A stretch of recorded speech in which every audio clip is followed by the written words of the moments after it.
My daughter's, the oldest one is in third grade, and the other one's in kindergarten. They go to the same school now, which is a massive savings of time. Oh, I used to walk them to two different schools. Yeah. Pick them up at two different schools. Are you going to reflect? Now it's a one-stop drop. Are you going to reflect that in your TV show, or like how accurate is the daughters TV and show you is very on the different. show, or like are they going to grow up on the show, or are you going to have to replace them? Are you going to age them rapidly like a soap opera? Well, the girls on my show are totally different than the girls, my kids. Yeah, they're only represented in age.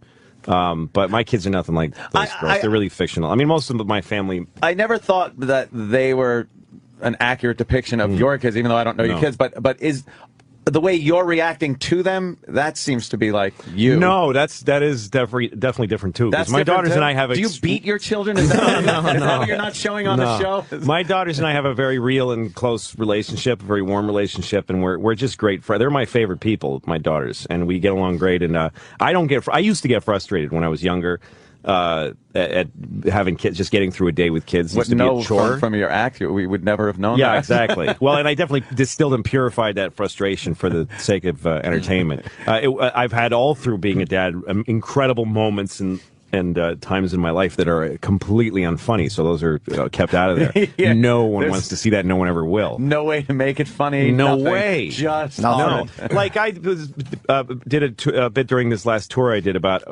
sleeping, and my daughters wake me up in the morning, like at 6 o'clock every morning, and I don't need to get up to like 7:30 to get them to school, but they get me up at 6 because they're awake and they want to share the day with me. You know. Yeah. So I did this bit about how good sleep feels at 6 a.m. Like how much I don't want to wake up because I feel like I'm fathoms deep in a river of chocolate, and there's sleep is like an ancient whore who's sucking me off slowly and speaking in a dead language. You know, this whole thing I do about how much I don't want to wake up, then I wake up and I'm miserable.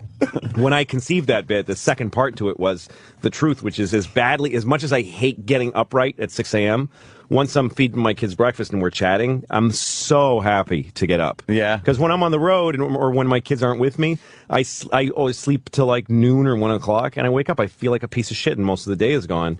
But I get up at 6 o'clock, and even though the transition is difficult, standing there and feeding them, I feed them a full breakfast every morning. I make them bacon and eggs and stuff, and I stand there watching them eat it, and we chat, and it's such a real life to me. That's real. When I started it on stage, I'd tell the part about sleeping and about not wanting to wake up, and then I'd get to that part, and the laughter would just completely stop. Oh, shit, I had no way to make that funny. So I stopped doing it. Oh, you're a good dad. Go fuck yourself. Yeah, exactly.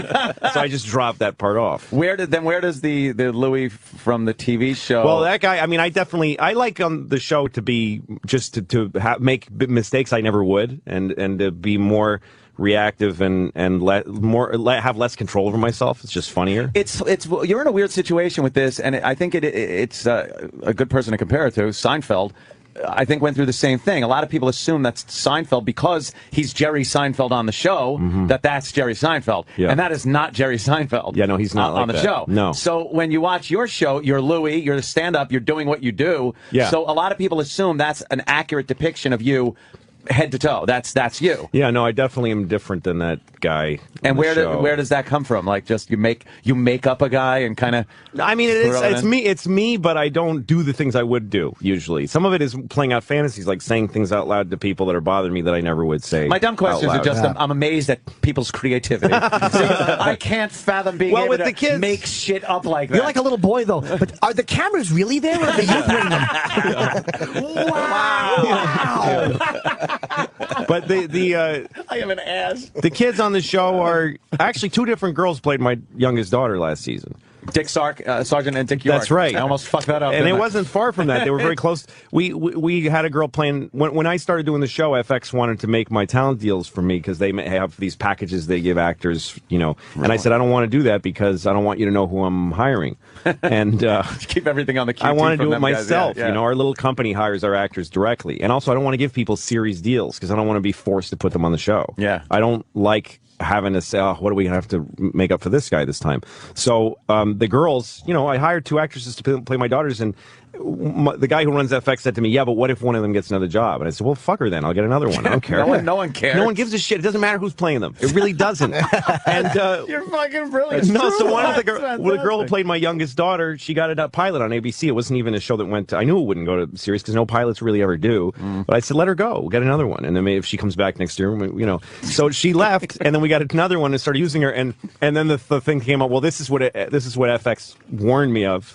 Do I tell them that I replaced my daughter? And I decided, no, I'll just, because they don't see the show until it's complete. They don't read scripts, they don't see footage. Oh, shit, okay. So I figured they'll see an episode with the new kid, and then I'll get a phone call and I'll deal with it then. They'll assume they've lost the part. Yeah, so I put it on, I sent it to them. The first episode with the new girl, they didn't say anything. They didn't notice? They never noticed. And then one of the last episodes, actually, both girls, because I matched two stories that weren't originally supposed to be. One girl plays my daughter in the first half of the episode, and another girl plays her in the second half.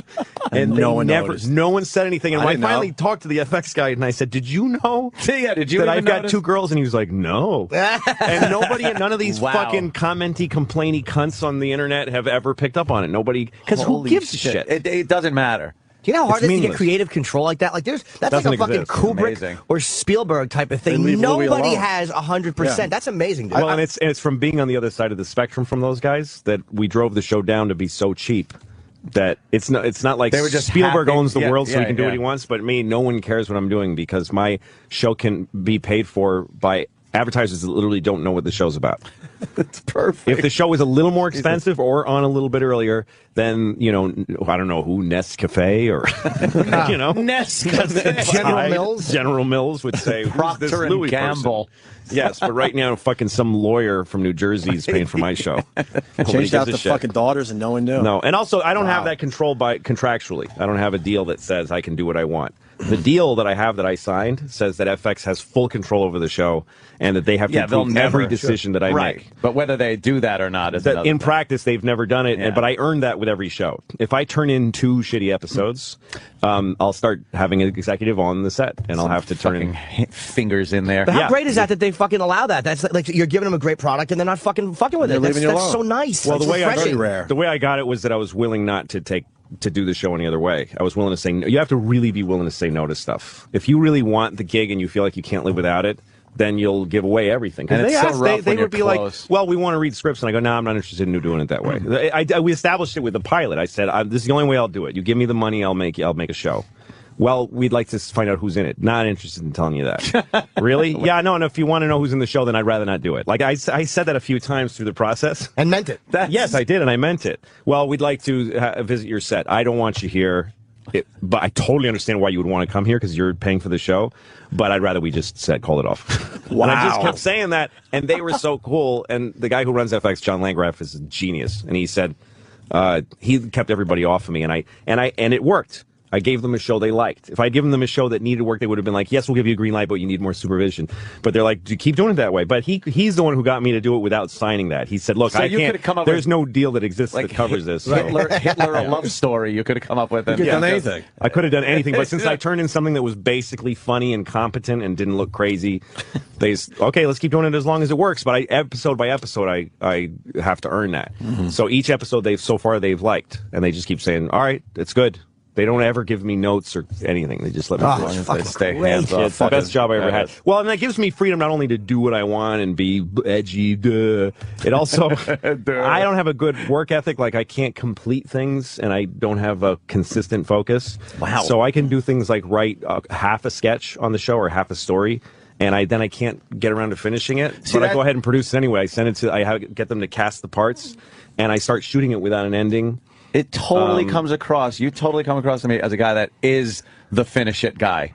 Well, I do. It takes me a long time to finish eventually, stuff. but I mean, like to me, I really thought you were the kind of guy that like. Because from a lot of the short things I've seen you do online and things like that, it's like I have an idea and I'm actually going to do it, and you do it. Some of them are like that. Some things that I've done, I know that I have an idea, and 5 minutes later, I actually know how it's going to be shot and finished and everything. So you actually won't finish it. Sometimes you'll have you'll know where you want to start and kind of where you might want to end up, and then just know it's going to work out. Yeah, I'll just shoot a scene that I know is funny, and then I'll figure I'll find a place for it. It doesn't have a context yet. Well, you got the confidence that you're going to get in the episode on the show that's about religion, it starts with this thing thing of me going into a public restroom and there's a glory hole. And I didn't have a plan for that scene. I just liked the idea of this glory hole thing. And I started shooting it. We shot it and it was totally different. And then we shot it and I didn't like it, actually. And in the actual original version, the dude sticks his penis in this glory hole and he has this religious orgasm that I watched happen. And that was the original thing. And I watched it and it was gross. It was creepy and weird and unfunny. And so I shelved it. I said, fuck this thing. I forgot. I mean, I have the ability to shoot something and then no one ever sees it. So I figured I'm going to bury this. It'll never be on television. But then we started shooting the religion episode and it hit me. This would be I could take just the beginning of that bit and have it just be a discussion starter. Yeah. For a little intro kind of. Yeah. So sometimes stuff I shoot without knowing how I'm going to use it. That's cool. And there's been stuff that you shot that you probably haven't used, right? That you know, yeah. There's whole bits that Nick DiPaolo, who's on the show a lot as himself. I originally put him in a suit and tie and had him play almost like a Catskills, like he did kind of a character, and he wore a suit and tie. Like, and I just like they had this weird idea that there's an old timey Dean Martin kind of comedian in the midst of these. What the fuck? And I have one whole thing that I shot with him in that character.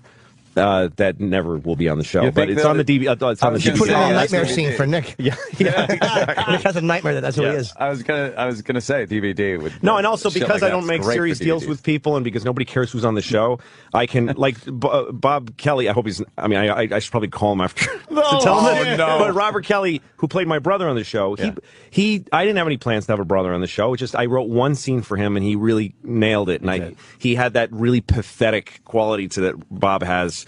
That you just want to punch him and hug him. Oh, the diner scene's fucking fantastic. And so he was so good in that, and that I gave him a few more episodes. This season, I might not have him on. You're basically saying you don't have a brother anymore. I don't have a brother, because I don't have a brotder in real life. Happy days. Yeah. Exactly. Hey, fat Chuck, how does that feel? Can we call Bobby right now and tell him? No. You're Chuck. No, I don't want to hurt him. He might. He's tremendous. Bobby's great. Everything I'm writing for you. I'm writing season 2.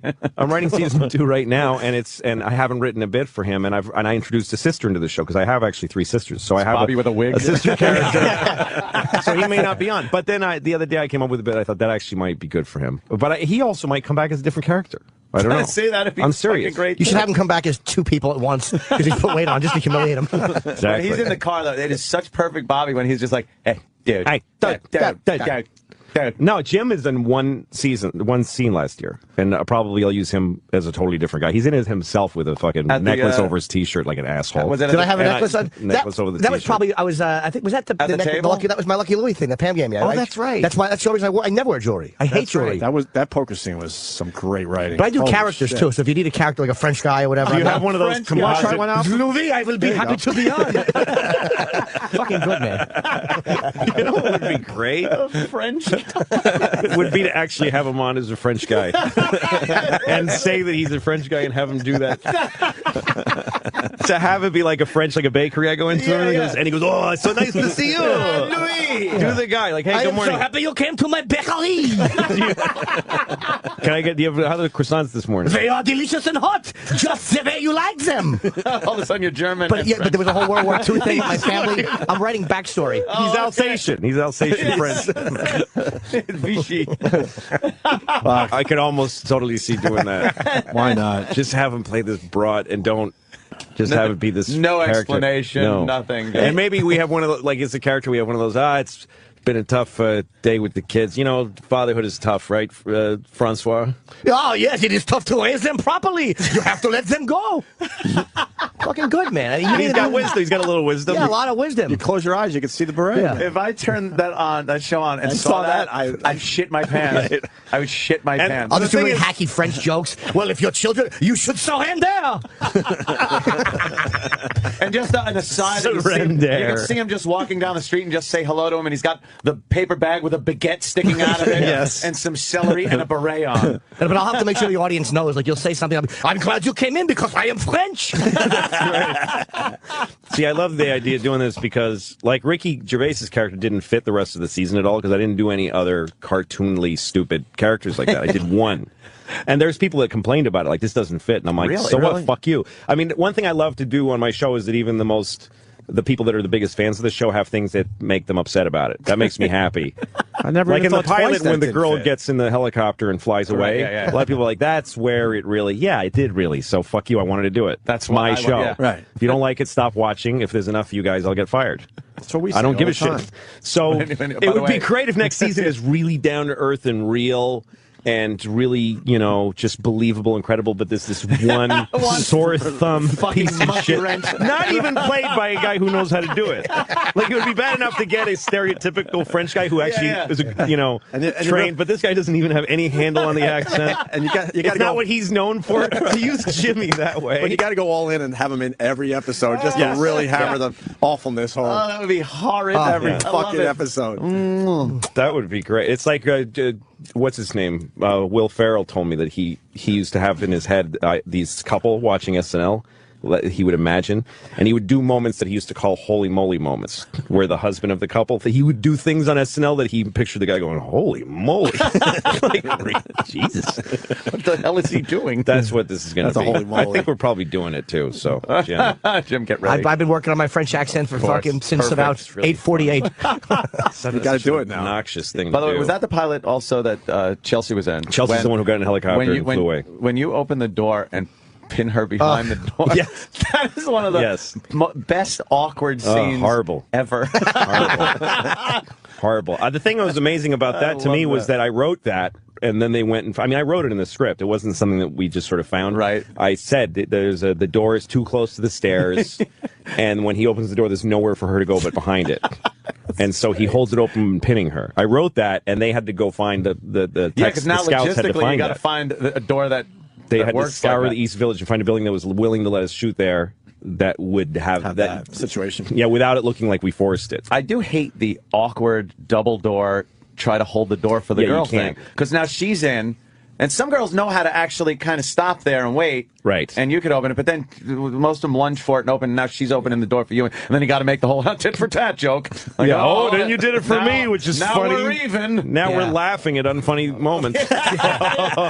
Exactly. You held it for me. Door. I can't wait for open. this to be over. Yeah. Can't wait to fuck your ass and throw you out my window. Fucking moderately amusing cunt. Moderately amusing cunt. That's some comedian should have that as a special. So Whitney Cummings' next special.